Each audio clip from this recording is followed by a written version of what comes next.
નમસ્કાર મારા વાલા દર્શક મિત્રો, દેશ વિદેશમાં વસતા મારા દરેક દર્શક મિત્રોને હર હર મહાદેવ અને જય સ્વામિનારાયણ. મિત્રો, આજના વિડીયોમાં આપણે વાત કરવાના છીએ કે નાભીમાં તેલ લગાવવાથી કેમ ફાયદા થાય છે અને કયા રોગોમાં કયું તેલ લગાવવું જોઈએ, તેલ લગાવવાની સાચી રીત અને કયા મોસમમાં શું કાળજી રાખવી જોઈએ, એ બધી જ વાતો આ વિડીયોમાં હું તમારી સાથે કરવાનો છું. તો તમે મારો વિડીયો છેલ્લે સુધી જોજો. મિત્રો, નાભી એ શરીરનું કેન્દ્ર બિંદુ છે, જ્યાંથી હજારો નસો અને ધમનીઓ જોડાયેલી હોય છે. મિત્રો, વૈજ્ઞાનિકો અને આયુર્વેદિક અભ્યાસ મુજબ નાભીમાં તેલ લગાવવાથી તેલ ત્વચા દ્વારા શોષાય છે અને લોહી પ્રવાહમાં પ્રવેશે છે. આ પ્રક્રિયા દ્વારા તેલના પોષક તત્વો શરીરના વિવિધ ભાગો સુધી પહોંચે છે અને જે આપણા આરોગ્ય માટે ખૂબ જ ફાયદાકારક છે. મિત્રો, હવે પ્રશ્ન એ થાય કે નાભી કેમ મહત્વપૂર્ણ છે? તો મિત્રો, એનું કારણ એ છે કે નાભી એ શરીરનું કેન્દ્ર બિંદુ છે. મિત્રો, નાભી એ ભ્રૂણની ઉન્નતિ માટે મુખ્ય આધાર હોય છે. તે જન્મ સમયે માતા સાથે જોડાયેલી નાળ સાથે સંકળાયેલી હોય છે. તેથી નાભી દ્વારા પોષક તત્વો સમગ્ર શરીરમાં વહેતા રહે છે. મિત્રો, શાસ્ત્રોમાં નાભીને શક્તિ કેન્દ્ર કહેવામાં આવ્યું છે. મિત્રો, વાત કરીએ તો 72,000 નસોનું જોડાણ હોય છે. મિત્રો, નાભીમાં લગભગ 72,000 નસો એકબીજા સાથે જોડાયેલી હોય છે. જ્યારે તમે તેલ નાભીમાં નાખો છો ત્યારે તે ત્વચા દ્વારા શોષાય છે અને નસો દ્વારા લોહી પ્રવાહમાં પ્રવેશ કરે છે. મિત્રો, તેલના પોષક તત્વો લોહી દ્વારા શરીરના અન્ય ભાગો સુધી પહોંચે છે. મિત્રો, તે લોહી પરિભ્રમણમાં સુધારો કરે છે. મિત્રો, વાત કરીએ તો તેલ નસો દ્વારા લોહીમાં મિશ્રણ થાય છે, જેનાથી લોહી પરિભ્રમણ ઝડપી અને સારું બને છે. આ નસોને પોષણ આપે છે અને દૂરસ્થ અંગો સુધી ઓક્સિજન પહોંચાડે છે. મિત્રો, વાતો કરીએ તો તે ચયાપચયમાં સુધારો કરે છે.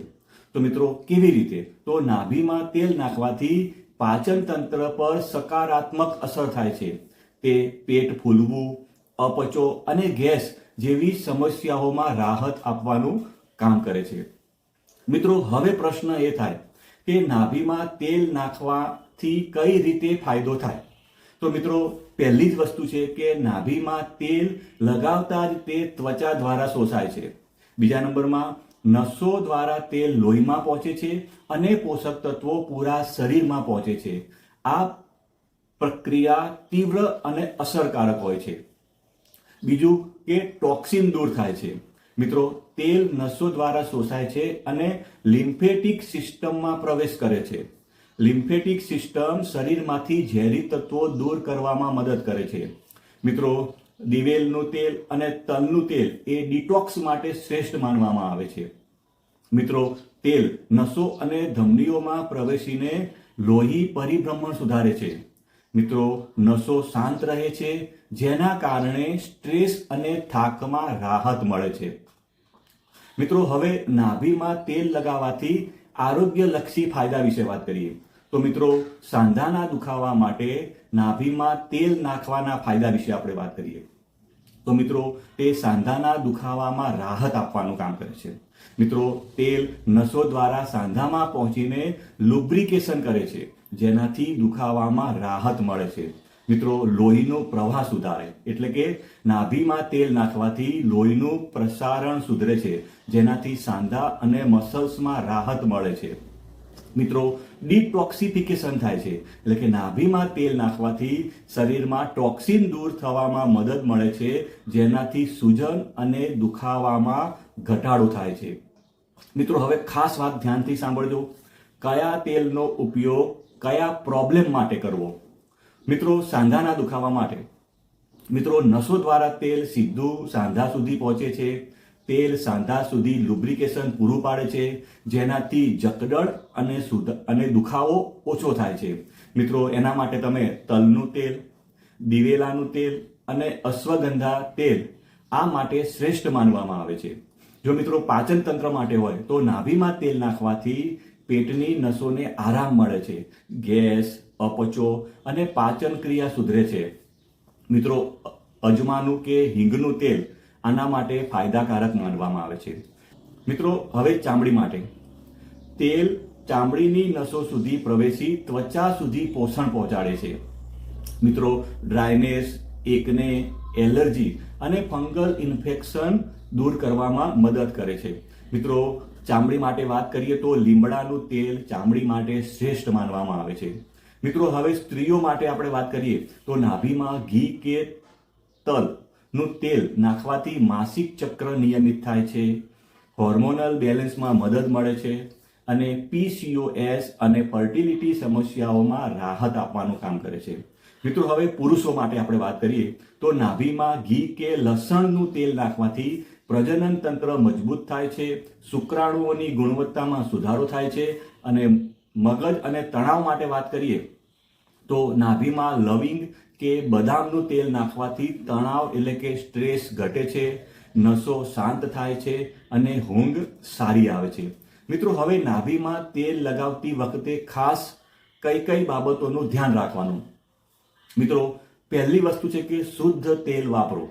કેમિકલ યુક્ત તેલના બદલે શુદ્ધ તેલ વાપરવાનું, જેમાં તમે તલ, નારિયેળ કે દિવેલાનું તેલ વાપરી શકો છો. સાબુથી નાભી સાફ કરો. મિત્રો તેલ લગાડતા પહેલા નાભી સાફ રાખવી મહત્વપૂર્ણ છે. મિત્રો રાત્રે સૂતા પહેલા તેલ લગાવો. રાત્રે તેલ લગાવવાથી તે લાંબા સમય સુધી અસર કરે છે અને મિત્રો આનો નિયમિત ઉપયોગ કરો. દરરોજ તેલ લગાવવાથી લાંબા ગાળે આરોગ્યલક્ષી ફાયદા થાય છે. મિત્રો હવે નાભીમાં વિવિધ તેલના ખાસ ફાયદા. તો મિત્રો વાત કરીએ તો જે તલનું તેલ આવે છે એ સાંધા માટે શ્રેષ્ઠ માનવામાં આવે છે, લુબ્રિકેશન કરે છે. દિવેલનું તેલની વાત કરીએ તો ગેસ અને પેટની સમસ્યામાં પણ રાહત આપે છે. લીમડાનું તેલની વાત કરીએ તો ચામડી માટે ફાયદાકારક છે. લસણનું તેલ પ્રજનન તંત્ર માટે ફાયદાકારક છે. બદામનું તેલ ત્વચા અને મગજ માટે શ્રેષ્ઠ છે અને લવિંગનું તેલ માથાના દુખાવા અને તણાવ માટે ખાસ છે. મિત્રો આયુર્વેદ મુજબ નાભી માટે ખાસ ઉપાય. તો મિત્રો વાત દોષ માટે જે લોકોને વાત દોષ હોય તો એ લોકો તલ અને ઘી તેલનો ઉપયોગ કરી શકે. પિત્ત દોષ માટે નારિયેળ તેલ નાભીમાં નાખવું અને જેને કફ દોષ હોય એ લોકો સરસવ અથવા અજમાના તેલનો ઉપયોગ કરી શકે. મિત્રો દૈનિક જીવનમાં નાભીમાં તેલ લગાવવાનું નિયમ બનાવવાથી શારીરિક અને માનસિક આરોગ્યમાં ઘણો જ ફાયદો થાય છે. મિત્રો વાત કરીએ તો નાભીમાં તેલ નાખવું એ પ્રાચીન અને આયુર્વેદિક ઉપાય છે જે શરીરમાં બેલેન્સ લાવવા અને દુખાવા તેમજ અન્ય સમસ્યાઓમાં રાહત મેળવવા માટે ફાયદાકારક છે. મિત્રો નાભીમાં તેલ લગાવવાથી તેલનો પ્રભાવ નસો દ્વારા આખા શરીરમાં પહોંચે છે, જેનાથી ઘણા આરોગ્યલક્ષી લાભો થાય છે. મિત્રો હવે આપણે વાત કરીએ તો મહેંદીનું તેલ આવે છે જે સાંધાના દુખાવા અને મસલ્સની ઝીણવટ માટે પણ ઉપયોગી છે. મિત્રો તલનું તેલ છે એ સાંધા માટે પણ ઉત્તમ છે, લુબ્રિકેશન પણ કરે છે અને હાડકાને મજબૂતી પણ આપે છે. મિત્રો કેસ્ટર ઓઇલ એટલે કે જે દિવેલનું તેલ હોય છે એ સાંધાના દુખાવામાં પણ કામ કરે છે અને સ્નાયુઓની જકડણ માટે પણ કામ કરે છે. મિત્રો જે લોકોને હાડકા દુખતા હોય એ લોકો બદામનું તેલનો ઉપયોગ કરે. મિત્રો હાડકાં મજબૂત કરે છે અને દુખાવા ઘટાડી શકે છે. મિત્રો જે લોકોનું પાચન તંત્ર માટે વાત કરીએ તો નારિયેળનું તેલ આવે છે એ પાચન તંત્રને મજબૂત કરે છે અને ગેસની સમસ્યા પણ દૂર કરે છે. આગળ કીધું એ પ્રમાણે અજમાનું તેલ ગેસ, અપચો અને પેટના દુખાવા માટે પણ ફાયદાકારક છે. ચામડીની સમસ્યા હોય તો તમે લીમડાનું તેલ તમે ઉપયોગ કરી શકો છો. એ પ્રમાણે તમે અલગ અલગ પ્રકારના અલગ અલગ તેલનો ઉપયોગ કરતા હોય. ઉપયોગ કરવાની રીત મિત્રો શાંતિથી સાંભળી લેજો. રાત્રે સૂતા પહેલા નાભીમાં 2 થી 3 બૂંદ તેલ નાખો, વધારે નાખવાની નથી. રાત્રે સૂતા પહેલા 2 થી 3 બૂંદ તેલ નાખો. હળવેથી ઘસો, એકદમ હળવેથી ઘસવાનું છે જેથી તેલ સારી રીતે શોષાય અને નિયમિત તમે એનો ઉપયોગ કરશો તો તમને સારો ફરક જોવા મળશે. મિત્રો તમે નાભીમાં તેલ મૂકતા પહેલા હાથ અને નાભી સાફ રાખવી ખૂબ જ જરૂરી છે અને સતત ઉપયોગથી હળવેથી દુખાવા અને તણાવમાં રાહત મળી શકે છે. એટલે મિત્રો તમે આનો નિયમિત ઉપયોગ કરશો તો ચોક્કસ તમને ધીમે ધીમે ફાયદો થશે. એટલે ખાસ ઉપયોગ કરવાની રીત તમે બરાબર ધ્યાનથી સાંભળી લેજો. રાત્રે સૂતા પહેલા નાભીમાં 2 થી 3 બૂંદ તેલ નાખો. હળવેથી ઘસવાનું છે, બહુ જોરથી ઘસવાનું નથી, એકદમ ધીમે ધીમે એને ઘસવાનું છે, જેથી તેલ સારી રીતે શોષાય અને નિયમિત ઉપયોગથી સારો ફરક જોવા મળે છે. એટલે ખાસ તમે ઉપયોગ કરવાની રીત ને ખાસ તમે ધ્યાનમાં રાખજો. અને ખાસ મિત્રો કે નાભીમાં તેલ નાખવાથી સાંધાના દુખાવા માટે કેમ ફાયદાકારક છે? તો મિત્રો નાભીમાં તેલ નાખવું એ આયુર્વેદ અનુસાર પેચુટી થેરાપી કહેવામાં આવે છે.